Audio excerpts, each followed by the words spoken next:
extremada sensibilidad, ¿no? Incluso, bueno, pues veremos cómo luego habla de que esa sensibilidad le puede llevar a ciertas depresiones, ¿no? Dice, bueno, a partir de ahí iniciaron diversos viajes, fundamentalmente por España y Portugal. Hizo Durán alguna visita esporádica a la casa del escritor en Antibes, y sus jornadas de trabajo y de amistad, más bien, se iniciaban entre las 8 y 9 de la mañana y concluían a medianoche.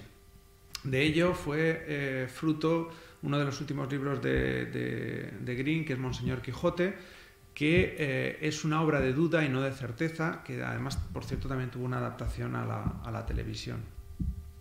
Durán escribió 2 tesis doctorales relacionadas con Green, elaborando a lo largo de su vida 3 tesis doctorales. Era teólogo por el Angelicum de Roma, hizo literatura inglesa por el King's College en Londres y filología inglesa por la Universidad Complutense, donde fue profesor. El jesuita pensaba que las obras de Green debían ser estudiadas y no simplemente leídas. Y también, en cierto sentido, Green recelaba de las consecuencias que podría tener para el sacerdote que estudiara su obra en un país marcadamente católico. En 1978 le confesaría, dice que, como sabes, mi obra ha sido muy discutida desde el punto de vista católico. Quizá en esa España católica no vean bien que estudies mi obra con detenimiento. Y de hecho en alguno de los viajes que realizan hay algún titular de prensa de tirada nacional que se acusa a Graham Greene de viajar con un sacerdote próximo a ETA, ¿no?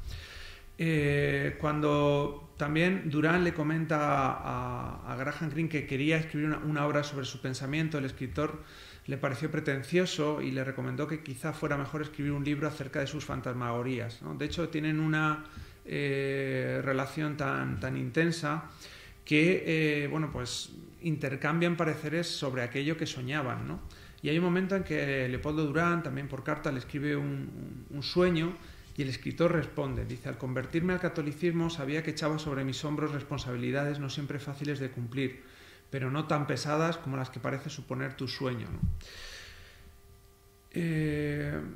Otro de los temas recurrentes fueron las conversaciones calificadas como estimulantes y entretenidas sobre la Iglesia y la relación con los hombres de Iglesia.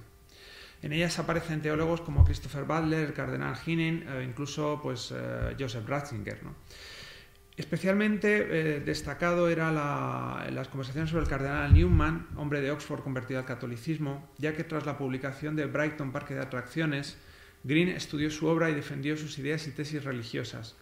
Cuando empezó a ser tildado como escritor católico, a lo que el propio autor replicaba, dice: soy un novelista que además también soy católico personalmente, excluyendo la temática de una literatura esencialmente católica. También la conversión, que es un tema recurrente en Greene, aparece igualmente en una visita que le hace Durán y que coincide con otra de un periodista italiano del diario La Unità, ¿no?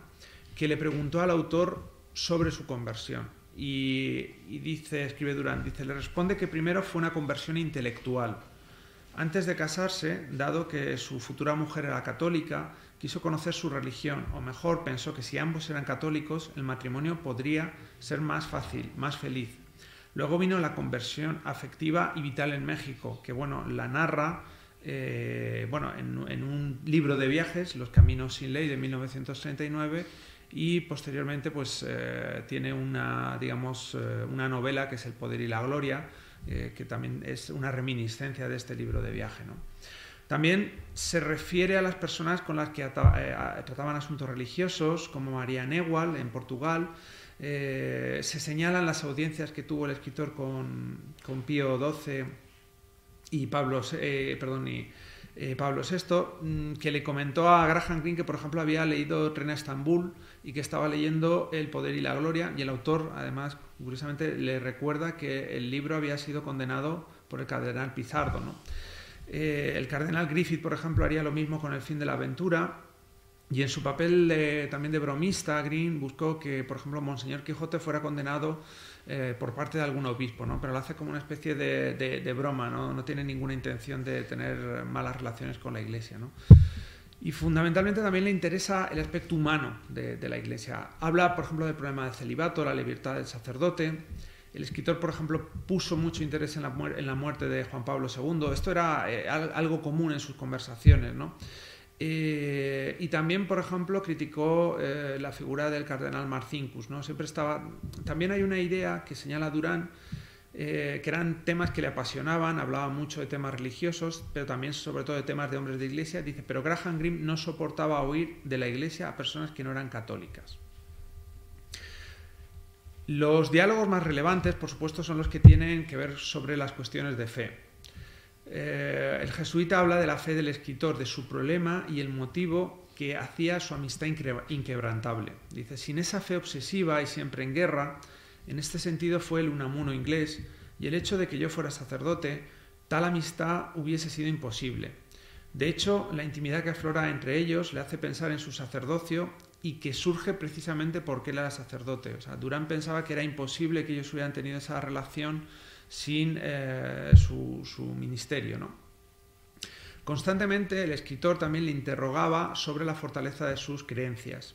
A este respecto, Leopoldo Durán le respondía en función de la lectura de sus obras, puesto que consideraba que era una obra en la que Dios y su nombre aparecían constantemente, y por tanto su obra estaba basada en la existencia de Dios. Incluso escribe, dice, nos acaloramos un poco al hablar de los argumentos para demostrar la existencia de Dios. Para Graham no probaba nada, muy poco. Para mí, tomados por separado, quizá no sean concluyentes, pero en su conjunto son probativos. En este caso, el papel de Greene siempre era el de hacer de advocatus diaboli, intentando poner en entredicho esas afirmaciones. La figura de Durán era también un bálsamo para las dudas de fe de Graham Greene, como si los diálogos y la presencia del sacerdote apaciguaran el conflicto brutal que tenía el autor. Por ejemplo, le tranquilizaba preguntarle por su fe. Hay un momento que, inquirido por el escritor sobre si cree en Dios, Durán confiesa. Dice, yo no creo en Dios, yo lo toco. Y bueno, Durán revela que la fe de Greene también estaba apoyada por razones que ayudaban a la fe, es decir, por razones, iba a decir, científicas, ¿no? Por ejemplo, el escritor estaba preocupado por los estudios sobre la sábana santa, concretamente por la desaparición del ombligo, que para él probaba la concepción virginal de la Virgen, ¿no? O sea, esta racionalidad de la creencia fomentaba ese debate interior para lograr la fe. Y de hecho escribe Durán, dice, pensaba que no creía lo suficiente. Y en sus plegarias, o sea, de hecho Greene no era un hombre devoto, pero sí que rezaba, y dice que rezaba diariamente y que imploraba que su fe se hiciera más fuerte y creer de veras. Las dudas del escritor son constantes durante todas sus conversaciones y, por ejemplo, también se van haciendo, digamos, más intensas a partir, bueno, pues cuando se acerca el final, ¿no? Por ejemplo, dice que el 8 de julio de 1967, de hecho, Durán tiene como, o sea, apunta los días en los que tiene estas conversaciones.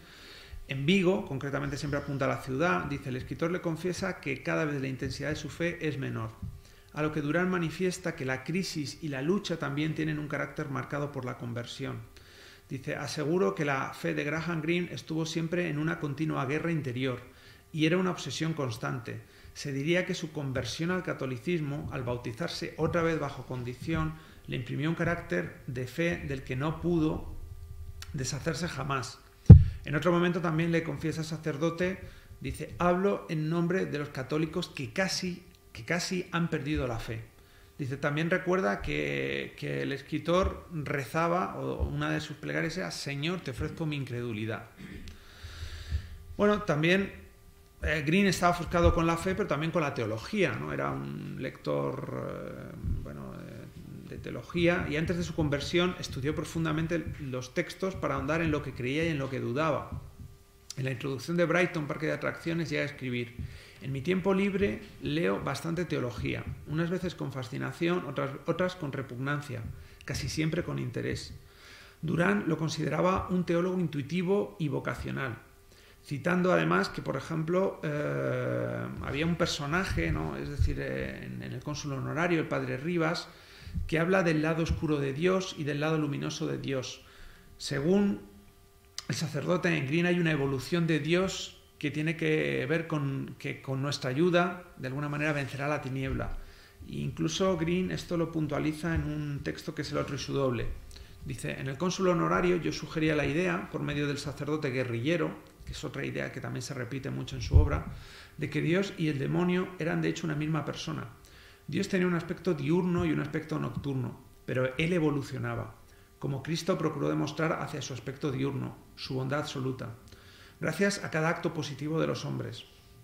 Yo pensaba que había inventado una nueva teología para mi sacerdote disidente, así que quedé un poco desilusionado cuando mi amigo, el padre Durán, me dijo que eso era perfectamente compatible con la doctrina católica. Por ejemplo, otra de las... simplemente lo menciono porque para él va a tener mucha importancia al final de su vida. Hablaban frecuentemente de la obra de Hans King, del que el británico pues, había leído prácticamente su obra hasta ese momento, y también era muy crítico con el distanciamiento que había tenido y bueno, pues digamos la problemática que había tenido, bueno, pues prácticamente hasta la actualidad con el Vaticano, ¿no? Luego, otra idea que se repite también en la obra de Green, antes lo hemos mencionado, el sacerdote guerrillero, y aparece siempre como personaje principal, a veces como personaje secundario, pero según recuerda Durán, dice, la obra de Green gira inevitablemente alrededor de esa figura. Los sacerdotes aparecen en las obras con mayor o menor peso, pero también es una figura que le recuerda a la del escritor. Y esto lo escribe el propio Green, ¿no? Dice, un escritor, lo mismo que un sacerdote, no se retira nunca.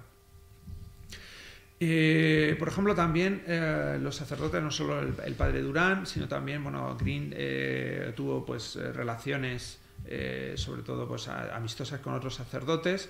Y, por ejemplo, el escritor recuerda los consejos del padre Gervasio, que dice, salvaron mi novela El poder y la gloria de la catástrofe, ¿no? Bueno, pese a que el concepto de frontera perseguía al escritor británico, decía Leopoldo Durán, dice, he pensado a veces por qué el concepto de frontera persigue a Graham por doquier, ¿no? Es una idea también muy interesante. Los viajes fueron una experiencia que compartieron y que, bueno, eran viajes bastante curiosos, huían del turismo de masas, viajaban fundamentalmente solos con un chofer al que llamaban el tercer hombre, también en homenaje a los libros al libro de Graham Greene. Y bueno, pues huían también de itinerarios previamente marcados, ¿no? El escritor, en cierto sentido, también es que era muy celoso de su vida íntima, no se dejaba fotografiar, de hecho tienen muy pocas fotos juntos, es una cosa también bastante curiosa. No le gustaba, además, él cuenta que de todos los viajes que hicieron, pues solamente en 3 la prensa se dio cuenta de que estaba allí. Y también eran experiencias en las que la cultura y la religión estaban presentes.